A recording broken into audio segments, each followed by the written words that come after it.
అందరికీ నమస్కారం. Epic story లైన్స్కు స్వాగతం. శ్రీ సాయి లీలామృతంలోని అధ్యాయము 9 ఉపదేశాలు. ఓం శ్రీ సమర్థ సద్గురు సాయినాథాయ నమః. ఇహపర శ్రేయస్సుకు సద్గురువును సేవించి ఆయన అనుగ్రహానికి పాత్రులవడమే ముఖ్యం. ప్రాయశ్చిత్తమే లేని మహాపాపాలకు కూడా సద్గురు సేవే తరుణోపాయమని ధర్మశాస్త్రం చెబుతుంది. కనుక ప్రజలలో ఎక్కువ మందికి అదొక్కటే తరుణోపాయం. మరలా సాధన చివరి దశలో ఆత్మనిష్ఠుడు స్తోత్రీయుడు అయిన జ్ఞానిని ఆశ్రయించి తీరాలని శాస్త్రం. అటువంటి గురువులలో ఉత్తములు శ్రీ సాయిబాబా. ముముక్షువు ఎలాంటి గురువును ఆశ్రయించాలో, ఎలా సేవించాలో ఒకప్పుడు సాయి ఆచరించి చూపారు. ఈ విషయమే మరలా చిత్రమైన రీతిన ఉత్తమమైన తమ బోధగా శ్యామా చేత చెప్పించారు. ప్రపంచంలోని అన్ని మతాల ఆధ్యాత్మిక సాంప్రదాయాల మహనీయుల అనుభవాల సారమంతా అందులోనే ఉన్నది. సాటే అను పెద్ద వ్యాపారి ఒకప్పుడు ఎంతో నష్టపోయి ఇల్లు విడిచిపోవాలని తలచాడు. స్నేహితుల సలహాపై 1911లో సాయి సన్నిధిలో కొద్ది రోజులు ఉన్నాడు. అప్పుడు శ్రీగురు చరిత్ర ఒక సప్తాహం పారాయణ చేశాడు. నాటి రాత్రి ఆ గ్రంథాన్నే చేతబట్టుకొని సాయి స్వప్న దర్శనమిచ్చి దాని గురించి ఏమో చెప్పారు. మరుసటి ఉదయమే దాని భావమేమని అతడు కాకాసాహెబ్ చేత బాబాను అడిగించాడు. అతడు ఇంకొక పారాయణ చేయాలని ఆయన వివరించారు. అది వినిన హేమత్ పంతు తాను 40 సంవత్సరాలుగా పారాయణ, 7 సంవత్సరాల నుండి సాయి సేవ చేస్తున్న లభించని కృప సాటేకు అంత త్వరగా లభించిందే అని కలత చెందాడు. వెంటనే అతన్ని లేపి శ్యామా వద్దకు వెళ్ళి అతని వద్ద 15 రూపాయలు దక్షిణ తీసుకుని అతనితో కొద్దిసేపు మాట్లాడిరా అని బాబా ఆదేశించారు. హేమత్ పంతు వెళ్ళేసరికి శ్యామ పూజకు కూర్చుంటున్నాడు. అక్కడ ఉన్న ఏకనాథ భాగవతం చూడగానే తాను ఆ రోజు పారాయణ చేయలేదని గుర్తొచ్చింది. దానిని తెరవగానే ఆ రోజు చదవవలసిన భాగమే వచ్చింది. తనను అందుకే బాబా పంపారని తెలిసి పారాయణ పూర్తి చేశాడు హేమత్ పంతు. ఇంతలో శ్యామ కూడా పూజ పూర్తి చేసుకుని వచ్చాడు. బాబా అతని నుంచి దక్షిణ కోరారని విని, నా వద్ద పైకం లేదని ఆయనకు తెలుసు. నా 15 నమస్కారాలే దక్షిణగా సమర్పించు. సరే గాని నీ వంటి విద్యావంతుణ్ణి నా మాటలు వినడానికి ఎందుకు పంపారో అయినా ఆయన స్ఫురింపచేసిన లీల చెప్తాను. సంగమనేర్ నుండి వచ్చిన రాధాబాయి తాను కోరకనే సాయి తనకు ఉపదేశమిస్తే గాని అంతవరకు అన్నం తినని నిశ్చయించుకున్నది. 3వ రోజు ఆమెకు ఏదైనా హితం చెప్పమని సాయిని కోరాను. బాబా ఆమెను పిలిపించి ఇలా చెప్పారు. అమ్మా, వ్యర్థంగా నిన్ను బాధించుకోకు. నా వృత్తాంతం విను, నీకెంతో ఉపకరిస్తుంది. నా గురువు గొప్ప యోగి, దయామయుడు. వారి నుండి ఉపదేశం ఆశించి 12 సంవత్సరాలు సేవించాను. కానీ ఆయన నాకే మంత్రమూ ఉపదేశించలేదు. నా తల బోడి చేయించి 2 పైసలు దక్షిణ కోరారు. ఆయన కోరినది ధనం కాదు, మొదటి పైసా నిష్ఠ, అంటే స్థిరమైన విశ్వాసం. అది సమర్పించాను. ఆ ప్రేమమూర్తి ఎప్పుడూ ధ్యానంలో ఉండేవారు. ఆయన్ను చూస్తూనే నేను ఆనందంలో మునిగి ఆకలి దప్పులు కూడా మరచాను. ఆయన్ను మరచి నాకు శాంతి ఉండేది కాదు. నా మనస్సు వారి అందే నిలిచింది. అంతకాలం ఉన్న వస్త్రాలకు లోటు లేదు. ఈ ప్రేమయే, విశ్వాసమే నేను సమర్పించిన మొదటి పైసా. ఆయన కోరిన 2వ పైసా సబూరి, అంటే సంతోషము, పట్టుదలతో కూడిన ఊరిమి. ఇది సర్వపాపాలను కష్టాలను తొలగించి విజయాన్నిస్తుంది. సర్వ సద్గుణాలకు నిధి, విశ్వాసానికి సోదరి. నేను దీనిని సమర్పించాను. ఆయన కృప కోసం వేచి ఉన్నాను. ఆయన తన మనోదృష్టిని నాపై నిలిపి నన్ను ఉద్ధరించారు. నా యత్నమేమీ లేకనే వారి కృప వలన నాకు ఈ స్థితి కలిగింది. ఆయన నాకే మంత్రము ఉపదేశించినప్పుడు నేను నీకెలా ఉపదేశిస్తాను? మంత్రము కానీ మరే ఉపదేశం కానీ ఎవరి వద్ద నుంచి పొందవద్దు. నన్ను గురించి సదా ప్రేమతో చింతన చేస్తూ ఉండు. నేను నీపై దృష్టి నిలుపుతాను. అలా చేస్తే నీకు పరమార్థం తప్పక లభిస్తుంది. మసీదులో కూర్చొని నేనెన్నడూ అబద్ధం చెప్పను. వేరే సాధన కానీ శాస్త్ర విజ్ఞానం కానీ అవసరం లేదు. పూర్ణ విశ్వాసము, ఓర్మి కలిగి ఉండు. గురువే దైవం, ఆయనే సర్వము సమకూర్చగలడు. ఈ కథ వినడంతోనే హేమత్ పంతుకు పట్టరాని ఆనందంతో కంఠం గద్గదమై నేత్రాల ఆనంద బాష్పాలతో నిండి శరీరమంతా రోమాంచితమైంది. ఇంతలో గంటలు వినిపించి మధ్యాహ్న ఆరతికి 2 మసీదు చేరారు. భక్తులు చేతులు తడుతూ మేళతాళాలతో ఆరతి పాడుతున్నారు. పంతును చరచరా లాక్కుపోయి సాయి కుడిపక్కగా శ్యామ కూర్చున్నాడు. పంతు ఎదురుగా కూర్చున్నాడు. సాయి వారు చెప్పిందంతా విని అర్థమైందా అన్నారు. అర్థమైంది. నా చిత్తం శాంతించింది. సరైన మార్గం తెలిసింది అన్నాడు పంత్. నా పద్ధతి ఆశ్చర్యకరము. ఈ ఒక్కటి సంఘటన గుర్తుంచుకుంటే చాలు అని బాబా దాని సారాంశం ఇలా చెప్పారు. ఆత్మజ్ఞానానికి నిరంతరం ధ్యానం అవసరం. ధ్యానం వలన మనసు స్థిరమవుతుంది. సర్వగతుడైన ఈశ్వరుని యందు మనసు నిలపడమే పరమార్థం. ఇది కుదరకపోతే నా ఆకృతిని నకసిక పర్యంతము అహర్నిశలు నీ మనసులో నిలుపుకో. నీ మనసు ఆ ఒక్క రూపాన్నే పొందుతుంది. ధ్యానించే నీవు, ధ్యానించబడే నేను. ధ్యానమనే క్రియ వేరుగా అనుభవం అవక సర్వగతమైన చైతన్యమే అనుభవం అవుతుంది అన్నారు. ఇంతలో ఆరతి పూర్తయి భక్తులంతా జయ జయధ్వానాలు చేశారు. పంతు చేతిలో ప్రసాదం ఉంచుతూ బాబా, అలా చేస్తే నీ స్థితి కూడా ఈ ప్రసాదంలాగా మధురమై సర్వార్థ స్థితి లభిస్తుంది అన్నారు. ఈ లీల కూర్చి హేమత్ పంతు ఇలా అంటాడు. నా మనసులో అశాంతిని రేకెత్తించి నన్ను శ్యామ ఇంటికి పంపి నాటి పారాయణ పూర్తి చేయించి శ్యామలోట ఈ లీలను సాయియే చెప్పించారు. నిజమైన గురువు ఎలా ఉంటాడో తెలుసుకోవడం మన మొదటి కర్తవ్యం. అందుకే ఒకప్పుడు సాయి అన్నారు, సద్గురువును తెలుసుకోవాలి, లేకపోతే ఎందుకు వచ్చినట్లు? పిడకలు ఏరుకోవడానికా? సద్గురు కృపతో మృత్యువును జయించడానికి. సద్గురు లక్షణాలు ఈ వృత్తాంతంలో ఇలా కనిపిస్తాయి. శ్రోత్రియుడు, బ్రహ్మనిష్ఠుడు అయిన వారినే సేవించాలని వేదాలు చెబుతున్నాయి. తత్వదర్శినే సేవించాలని శ్రీకృష్ణుడు చెప్పారు. వశిష్ఠుని ఆశ్రయించక విశ్వామిత్రుడు కూడా బ్రహ్మర్షి కాలేదు. రాముడు తన ఆచరణ ద్వారా అదే తెలిపాడు. శ్రీ గురుగీత అట్టివాడే గురువని చెబుతుంది. అందుకే నిజమైన పకీరు చాలా అరుదు అని అన్నారు సాయి. సాయి సేవించిన గురువులాగా, సాయిబాబాలాగా, అక్కల్కోట స్వామి, రమణ మహర్షుల వారిలాగా సద్గురువు ఎవరినీ తన శిష్యులని తలచరు. సర్వాన్ని ఆత్మగానే దర్శిస్తారు. సాయి అందరినీ బావు అంటే సోదరా, రమణ మహర్షి ప్రతిజీవిని వారు అనేవారు. అందువలన వారు ఎవరికి ఏ మంత్రము ఉపదేశించరు. ఆధ్యాత్మ ప్రచారము, శిష్య సేకరణ, గ్రంథరచన, ఆలయ, మఠ, ఆశ్రమ నిర్వహణలు చేయరు. ముముక్షువే వారికి గురువుగా విశ్వసించి ప్రేమమూర్తిగా ధ్యానించి సేవించి తరించాలి, సాయి చేసినట్లు. అందుకే ఎవరి వద్ద ఉపదేశం కోసం ప్రాకులాడవద్దని ఆయన హెచ్చరించారు. అటువంటి గురువు దొరికాక ఆయన నిష్ఠా సబూరీలతో సేవించాలి. ఒకసారి బాపు సాహెబ్ జోగ్ మసీదులో కూర్చొని సద్గురువు శిష్యుణ్ణి తనంతటి వాడుగా చేస్తాడంటారు. సాయి నన్ను ఇంకా అలా చేయలేదే అనుకున్నాడు. వెంటనే ఆయన నవ్వుతూ అతన్ని చూపి, వీడు నా స్థానం ఆక్రమించాలని చూస్తున్నాడు అన్నారు. మరొకప్పుడు అతడే ఆయన పాదాలొత్తుతూ, బాబా, నా సేవ పూర్తయినట్లు గుర్తేమి అన్నారు. నీవు సర్వబంధాలు విడిచి భుక్షివై నాలా జీవించడమే అన్నారు సాయి. అంటే జీవిత విధానమంతా ఆయనలాగా నిర్వహించగలవాడే గురువు. ముక్తుడైన వాడే కదా ఇతరులను ఉద్ధరించగలడు. అట్టి వారంతా పూర్ణత్వం చెందకముందే లోకానికి వెల్లడి కారు. ఆ కాలంలో పుట్టిన శిశువు సంపూర్ణం ఎలా అవుతుంది? పిందెకొస్తే కదా పండవుతుంది. బాబా చెప్పిన గురుసేవా వృత్తాంతంలో సామాన్యంగా వేర్వేరు అని తలచబడే ధర్మంలో మార్జాల కిషోర న్యాయము, మర్కట కిషోర న్యాయము, గురు శిష్య సంబంధాలు రెండూ మేళవించబడి ఉన్నాయి. శ్రీసాయి వలె నిష్ఠా సబూరీలతో గురువును అంటిపెట్టుకోగలవాడే శిష్యుడు. ఆయన గురువు వలె కేవలం తమ మనోదృష్టితోనే భక్తుని సదా కాపాడి పూర్ణుని చేయగలవాడే గురువు. సాయి వంటి గురువు లభించాక సకల శాస్త్రాల సారము భక్తులకు లీలల రూపంలో అనుభవం అవుతుంది. ఈ కాలంలో అలాంటి నిజమైన పకీరు చాలా అరుదు అని సాయియే చెప్పారు. మనకై మనంగా కానీ ఆత్మజ్ఞానం లేని వారి వద్ద కానీ శాస్త్రాలు చదివితే గర్వం వచ్చి సద్గురువును ఆశ్రయించలేకపోతాము. ఉపాసని బాబాలాగా, శ్రీగురు చరిత్రలోని త్రివిక్రమ భారతిలాగా కేవలం పూర్వపుణ్యం వలన దాన్ని సద్గురువు తొలగించవలసిందే. ఇందుకు ఒక ఉదాహరణ, భగవద్గీత చక్కగా చదువుకున్నవాడని నానా చందోర్కర్ను అందరూ గౌరవించేవారు. సాయి సన్నిధిలో తన మనసులో వికారాలు తలెత్తకుండా అతడు భగవద్గీత వల్లించుకునేవాడు. ఒకసారి అతడు వల్లిస్తున్న శ్లోకం పైకి చదివి అర్థం చెప్పమన్నారు బాబా. అప్పుడు అతడు 4వ అధ్యాయంలోని 34వ శ్లోకమైన త్వద్విద్ధి ప్రణిపాతేన పరిప్రశ్నేన సేవయా ఉపదేక్షణీ తే జ్ఞానం జ్ఞాని నస్తత్వదర్శినః చదివి గురువులకు సాష్టాంగ నమస్కారము సేవ చేసి ప్రశ్నించు. అప్పుడు ఆ బ్రహ్మజ్ఞానులు నీకు జ్ఞానం ఉపదేశిస్తారు అని దాని అర్థం చెప్పాడు. అప్పుడు సాయి అతన్ని ఇలా అడిగారు, సాయి, పాతమంటే నమస్కారం అయితే మరి ప్రణి అని ప్రశ్న అనకుండా పరిప్రశ్న అని అనడం ఎందుకు నాన్న? నాకు తెలిసిన అర్థం ఇదే అన్నాడు. సాయి, సేవ అంటే ఏమిటి అని అడిగారు. నాన్న, మేమెప్పుడూ చేసేదే అని చెప్పాడు. సాయి, జ్ఞానం అనే పదానికి బదులు ఇంకేదైనా చేర్చవచ్చా అని అడిగాడు.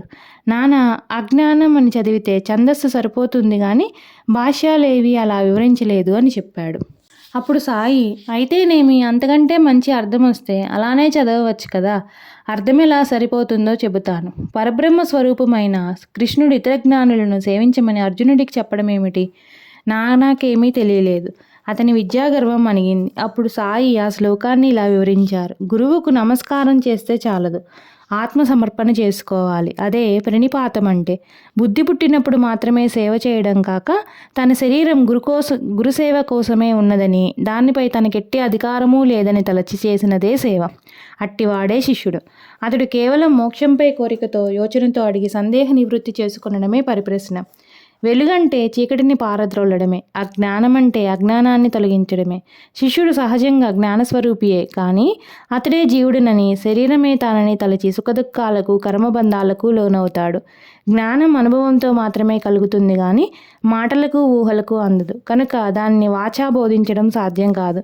కాలులో గుచ్చుకున్న ముళ్ళును మరో ముళ్ళుతో తీసినట్లే, పాత్రకు పట్టిన మసిని మట్టితో రుద్ది పోగొట్టినట్లే, గురువు తన బోధ అనే సాత్వికమైన అగ్నంతో శిష్యుని అజ్ఞానం తొలగిస్తాడు.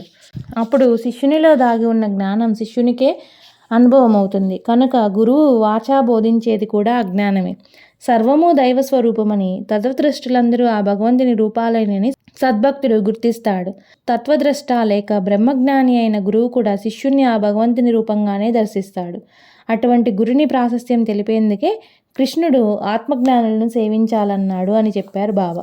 నానాసాహెబ్ ఆ శ్లోకం వల్లిస్తున్నప్పుడే సాయి అలా అడగడానికి కారణం ఏమిటి? సకల శాస్త్ర సారమైన భగవద్గీత రూపొందడానికి కారణం కూడా అర్జునుడు ఈ శ్లోకంలో చెప్పినట్లే శ్రీకృష్ణుణ్ణి పరిప్రశ్నలు వేయడమే. నానాసాహెబ్ను అనేక రీతిలా ప్రశ్నించి పరిప్రశ్న చేయడం ఎలానో సాయి తెలిపారు. ఆ శ్లోకంలో చెప్పినట్టు నానాకు తత్వదర్శి అయిన గురువు లభించారు. కానీ అతడు ఆ శ్లోకం వల్లిస్తూ కూడా పరిప్రశ్న, సేవల తత్వం తెలుసుకోకుండానే వ్యర్థంగా వల్లిస్తున్నాడు. వాచా బోధించినది చాలనప్పుడు అతీతమైన విశ్వరూప దర్శనం వంటి దివ్యానుభూతిని ప్రసాదించగలవాడే సద్గురు. అట్టి వారిని సేవించక తప్పదని, అలాగాక దేవతలను మాత్రమే ఉపాసించేవారు ఆ పుణ్యం ఉన్నంతకాలం ఆయా లోకాలలో ఉండి, ఆ పుణ్యం అయిపోగానే ఈ లోకంలో మరలా జన్మిస్తారని శ్రీకృష్ణుడు చెప్పాడు. సాక్షాత్తు త్రిమూర్తులు పరబ్రహ్మము తామే అయిన గురువుని సేవిస్తే ముక్తి లభిస్తుంది. వైద్యం నెరవకుండానే మందులిచ్చేవాడు, ఆత్మజ్ఞానం లేకనే శిష్య సేకరణ చేసేవాడు, అట్టి కపట గురువును ఆశ్రయించిన వారు భ్రష్టులవుతారని శాస్త్రం. గు అంటే అజ్ఞానమనే చీకటి, రు అంటే దానిని పోగొట్టేవాడని అర్థం. వెలుగే చీకటిని పోగొట్టగలదు. చీకటిని వెలుగుగా భావించి దాన్ని పోగొట్టుకోగలిగితే ఇక వెలుగెందుకు? మానవ మాత్రులను పరబ్రహ్మ స్వరూపులుగా దర్శించడం బ్రహ్మజ్ఞానికి మాత్రమే వీలవుతుంది కానీ అజ్ఞుడైన సామాన్యునికి ఎలా సాధ్యం? అందుకే సప్తశృంగీదేవి శ్రీమన్నారాయణుడు తమ భక్తులకు సాయి వద్దకు పంపారు.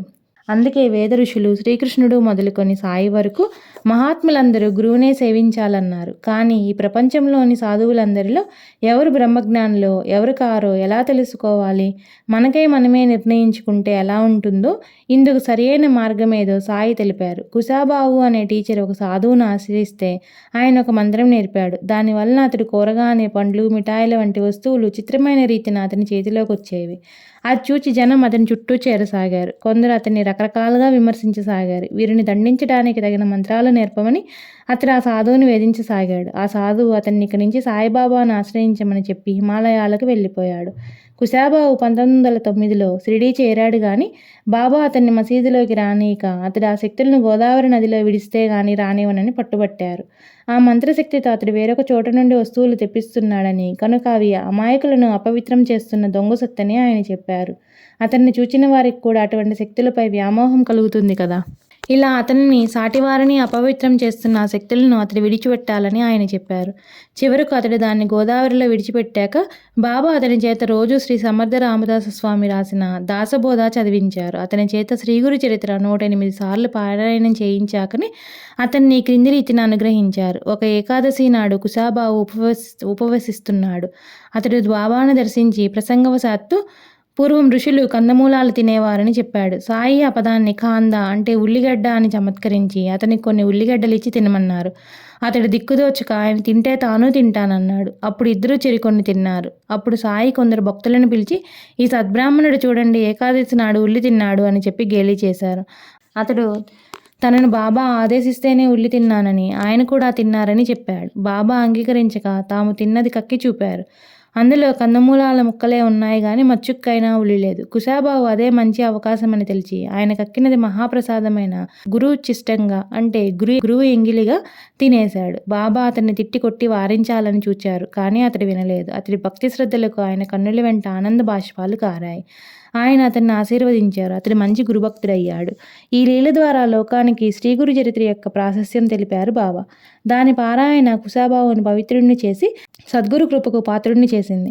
సాటేకు హేమత్ పంటుకు కూడా అట్టి శ్రేయస్సునే ప్రసాదించింది. శ్రీ వాసుదేవానంద సరస్వతి, రంగావధూత, నానే మహారాజ్ వంటి వారందరికో ఈ గ్రంథ పారాయణమే వారు ఆశ్రయించదగిన గురువును గురించి తెలిపి వారిని గురుకృపకు పాత్రులను చేసి మహాత్ములుగా రూపొందించింది. పూర్ణులైన గురువుని ఎలా అన్వేషించి ఆశ్రయించాలో చెప్పిన గ్రంథం అదొక్కటే. రెండవ దత్తావతారమైన శ్రీ నరసింహ సరస్వతి స్వామి అంతర్హితులయ్యాక వారి దివ్యలీలలు విని నామధారకుడు ఆయన సాక్షాత్కారం కోసం తపిస్తూ గాన్గాపురం చేరాడు.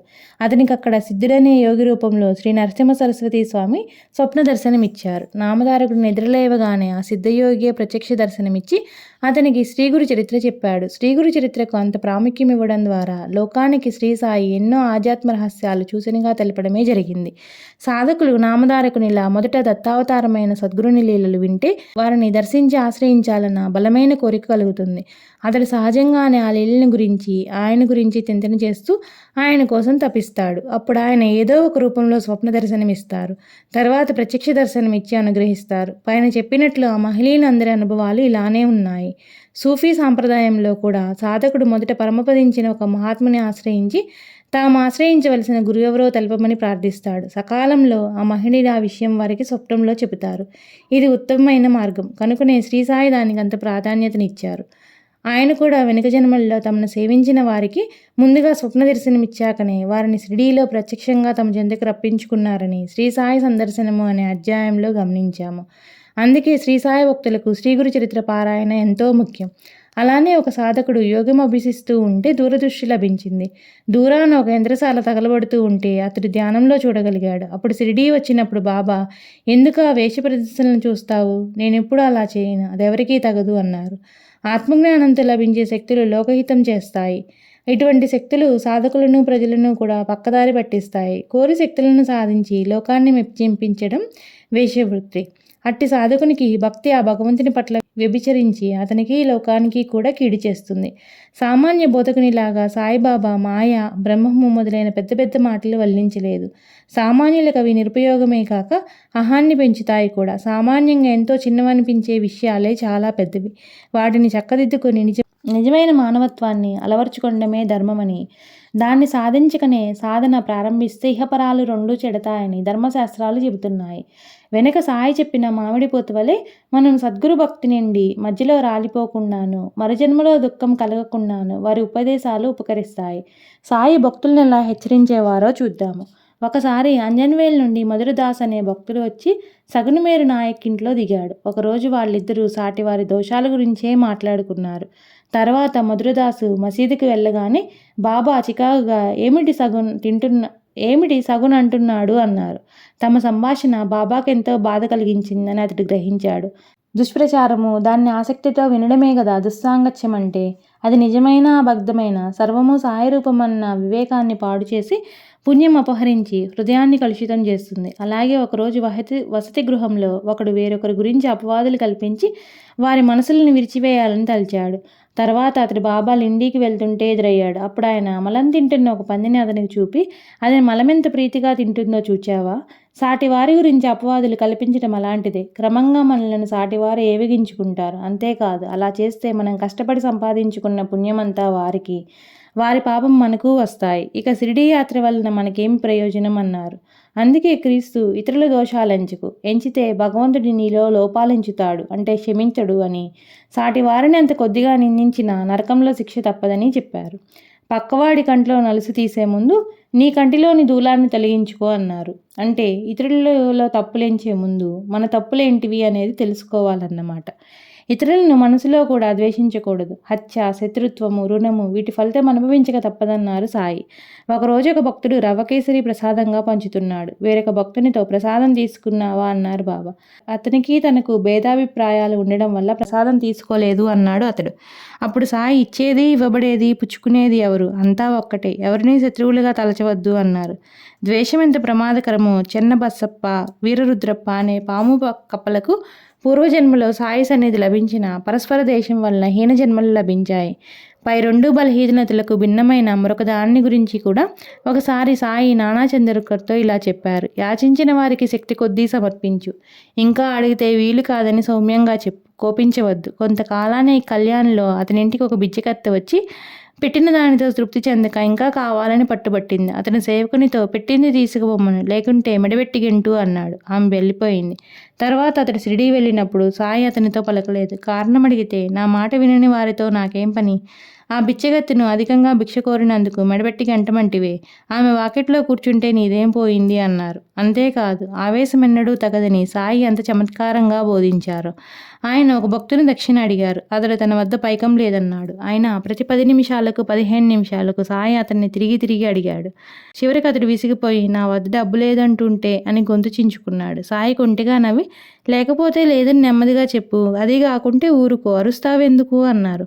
కోపతాపాలన్నింటికీ నాది అనే మమకారం మూల కారణం. ఒకరోజు బాగ్చంద్ మార్వాడి రాగానే అతన్ని గురించి భక్తులతో సాయి అన్నారు. ఇతడు తన గడ్డివామి అంటుకుందని దాన్ని కాపాడమని కోరుతున్నాడు. చావు పుట్టుకలు, లాభ నష్టాలు, దైవాధీనాలు మూడులు ఈ విషయం మరిచి లాభిస్తే సంతోషించి, నష్టమొస్తే ఏడుస్తారు. ఇది నాది అంటారు. గడ్డివామి మార్వాడి ఇది కాదు, అది గెడ్డే కానీ అతని శరీరం కూడా కాదు కదా. భూమి, వర్షము, ఎండల వలన విత్తుల నుండి పెరిగింది గనక వాటికి చెందినదే. ఆ మూడింటిలోనూ అగ్ని ఉన్నది, అదే గడ్డివామిని కాల్చింది. భగవంతుడు ఒక చేతితో ఇస్తాడు, మరొక చేతితో తీసుకుంటాడు అని తిరిగి మార్వాడితో, ఈ నష్టం మరలా సర్దుకుంటుంది లేపో అన్నారు. నిజ జీవితంలో మనస్సు, ఇంద్రియాలను ఎలా నిగ్రహించుకోవచ్చో సాయి తెలిపారు. ఒకసారి ముస్లిం స్త్రీలిద్దరూ బురకాలు ధరించి మసీదుకు వచ్చారు. నానా లేచి బయటకు వెళ్ళబోతే బాబా, నీవిక్కడే ఉండు, వాళ్ళు రాదలుచుకుంటే వస్తారు అన్నారు. వారు ముసుగులు తొలగించుకొని బాబా దర్శనం చేసుకున్నారు. వారిలో ఒక యువతిని చూడగానే నానా మనసు చెలించింది. వెంటనే బాబా అతని తలపై చరిచారు. అతడు సిగ్గుతో తల వంచుకోగానే ఆయన, నానా, నీవు మానవుడు గనక మానవ ఇంద్రియాలు విషయాలపై ప్రసరించినప్పుడు కోరిక కలుగుతుంది. కానీ అందమైన దేవాలయాలెన్ని లేవు. మనం బాహ్య సౌందర్యాన్ని గాక లోనున్న దైవాన్ని చూడాలి. ఆ సౌందర్యాన్ని కల్పించిన దైవలీలను చూడాలి. ఇది ఎప్పుడూ మరవకు అన్నారు. సాయి ఒకరోజు మధ్యాహ్నం ఒక నిచ్చెన తెప్పించి వామన్ గోడ్కర్ అనే భక్తుని ఇంటిపైకెక్కి రాధాకృష్ణ ఆయి ఇంటి మీదుగా నడిచి అవతల వైపుకు దిగారు. రాధాకృష్ణ ఆయిని మలేరియా జ్వరం నుండి అలా రక్షించారని భక్తులు తలిచారు. అప్పుడు బాబా ఆ నిచ్చెన తెచ్చిన వాడికి 2 రూపాయలు ఇచ్చారు. అంతెందుకు ఇచ్చారని భక్తులు అడిగితే, ఏ సేవకైనా ఉదారంగా ప్రతిఫలం ఇవ్వాలి, ఉచితంగా పొందరాదు అన్నారు. నేటి విద్యావంతుల్లో కూడా ఎక్కువ మంది నేర్చుకోవలసిన బోధ ఇది. ఇటువంటి నైతిక సూత్రాలు నిత్య జీవితంలో ఆచరించాలని వినిన వారిలో ఎక్కువ మంది చేసే పొరపాటు, సాటివారు ఎంతవరకు పాటిస్తున్నారో గమనించి వారిని విమర్శించడం. ధర్మాచరణలో ఆత్మవిమర్శ ఒక్కటే తగినది. ధర్మం ఎంతో సూక్ష్మమైనదని ఎరగరు. ఒకరోజు ఒకడు డబ్బు కావాలని బాబాను అడిగాడు. ఆయన లేదన్నారు. కానీ ఆయన జేబులో డబ్బున్నదని శ్యామాకు తెలుసు. ఆ వ్యక్తి వెళ్ళగానే శ్యామ, సాయి, నీవు సత్యాన్ని వైరాగ్యాన్ని అంచిన పకీరు గదా, మాకు నీతులు బోధించి నీవు అబద్ధం చెప్పావేమి అన్నాడు. డబ్బు ఇవ్వడం అతనికి శ్రేయస్కరం కాదు, చెబితే వినడు, కనుక అతని మేలు కోసమే అలా చెప్పాను అని సాయి శాంతంగా సమాధానమిచ్చారు. శ్రేయస్సు చేకూర్చే అసత్యమే సత్యమని, శ్రేయస్సును పాడు చేసే సత్యమే అసత్యమని ఆర్షధర్మ సూత్రం కూడా.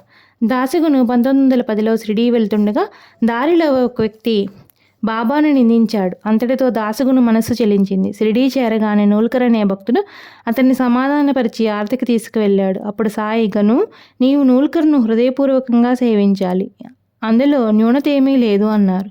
అతడి సేవించబోతే నూల్కర్, బాబా నీకేమైనా చెప్పని, ఏ ప్రత్యేకత లేని నన్ను ఇలా ఇబ్బంది పెట్టకు అన్నాడు నూల్కర్. దాసగును సాయి వద్దకు వెళ్ళి, మీ ఆదేశం నాకు అర్థం కాలేదు అన్నాడు. సాయి ఉగ్రులై, అనుభవం అనేది ఎద్దులకు రాదు అన్నారు. బాబా చెప్పినది అర్థమైందాక వెళ్ళకూడదనుకున్నాడు గను. సాయి వెంటనే అదే సరైన పద్ధతి అన్నారు. తర్వాత దాసగును ఇంటికి వెళ్ళడానికి శ్యామ అనుమతి అడిగితే, వాడిని కుక్కలా పడుండని, వాడు తేల్చవలసిన లెక్కలున్నాయి అన్నారు సాయి. సద్గురుడైన సాయి పట్ల దాసగునుకు భక్తి స్థిరపడేలాగా సహకరించడంలో మరే మానవుడు చేయలేనంతటి సహాయం చేసిన నూల్కర్ సాయి అనుగ్రహానికి ప్రతీక. కనుకనే అతడి పూజ్యుడు. అతన్ని సేవిస్తే దాసగునుకు అహంకారం అంతరిస్తుంది. అయితే నీ గురువు నూల్కర్ అని మాత్రం సాయి దాసగునుకు చెప్పలేదు. అతడు చేసిన మేలును గుర్తించి కృతజ్ఞత కలిగి ఉండడం ఎంతో ముఖ్యమని సాయి బోధ. ఒక భక్తుడు షిరిడీ వెడుతుంటే అతనితో సాటి ప్రయాణికుడు మానవుడైన సాయిని కొలవడం వ్యర్థమని వాదించాడు. ఆ భక్తుని మనసు కలత చెందింది. అతడు మసీదు చేరగానే శ్యామతో ఇతనికి ఏదైనా మంచి మాటలు చెప్పు అన్నారు సాయి. అప్పుడు శ్యామ అతన్ని బయటకు తీసుకువెళ్ళి సాయి గూర్చి ఇతరులు అన్నవి పట్టించుకోవద్దు, నీ అనుభవాన్ని అంటిపెట్టుకో అని చెప్పాడు. తర్వాత వారిద్దరూ మసీదులోకి రాగానే సాయి అతనితో నువ్వు శ్యామ చెప్పినట్లు చెయ్యి, మేలు జరుగుతుంది అన్నారు.